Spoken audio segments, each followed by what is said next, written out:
Hello! Et bienvenue dans les news de Verlaine du 18 novembre au 2 décembre. Marilou va commencer par vous parler de la chute d'un pont en France. Ensuite, nous vous parlerons du crash de l'hélico. Luna va vous parler des jeunes qui se mobilisent pour protéger la planète. Et enfin, nous vous parlerons des nouvelles pailles McDo. C'est parti! Bonjour Marilou. Bonjour. De quoi vas-tu nous parler? Je vais vous parler d'un pont qui s'est effondré ce lundi 18 novembre à Mirepoix-sur-Tarn, près de Toulouse. Il s'est effondré dans l'eau aux alentours de 8 heures. Pourquoi? Quels sont les... Le pont était en bon état, il a même été contrôlé et il ne pouvait pas transporter de véhicules de plus de 19 tonnes. Or, le camion qui est passé dessus pesait environ 40 tonnes. Oh là là, y a-t-il des victimes? Oui, 2 morts et 5 blessés. Donc une adolescente de 15 ans qui s'appelait Lisa et qui passait en voiture avec sa mère, mais sa mère a pu être sauvée par des témoins. Et le chauffeur de camion dont le corps a été retrouvé plus tard vers 18h30. Quels sont les dispositifs de sécurité mis en place? 3 hélicoptères, 67 sapeurs-pompiers et 2 équipes de plongeurs ainsi que 2 équipes de bateaux pneumatiques, enfin de personnes utilisant des bateaux pneumatiques, ont été mobilisés et une enquête a été lancée depuis lundi midi. Merci beaucoup. De rien. Océane, de quoi vas-tu nous parler?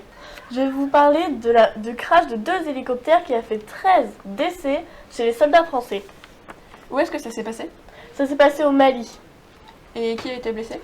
Il y avait 6 officiers, 6 sous-officiers et un caporal-chef.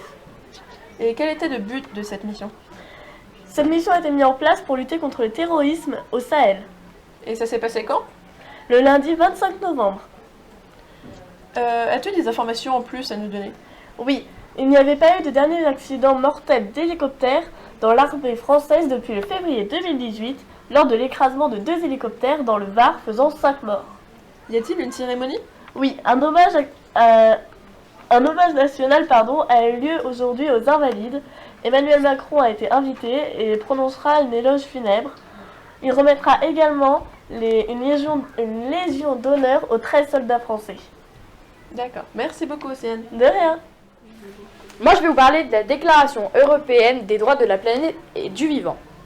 Pour commencer, cette déclaration a été écrite par 310 enfants et adolescents venant de 15 classes différentes, de la primaire, du collège et du lycée, de 10 pays dont la Pologne, la France, l'Espagne, la Finlande et l'Allemagne. Ce projet a pris en tout 9 mois et il a été présenté mercredi au Parlement de Strasbourg.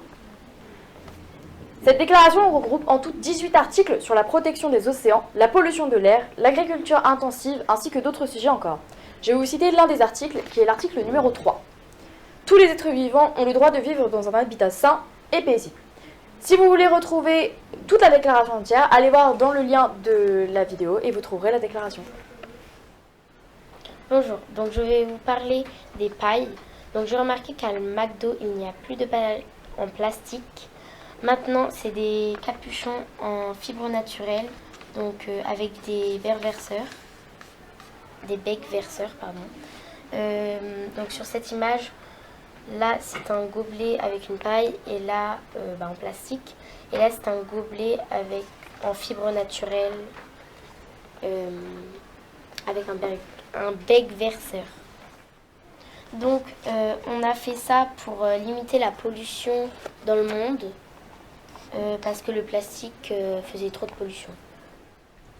Pour conclure, merci d'avoir regardé ce numéro et à la semaine prochaine.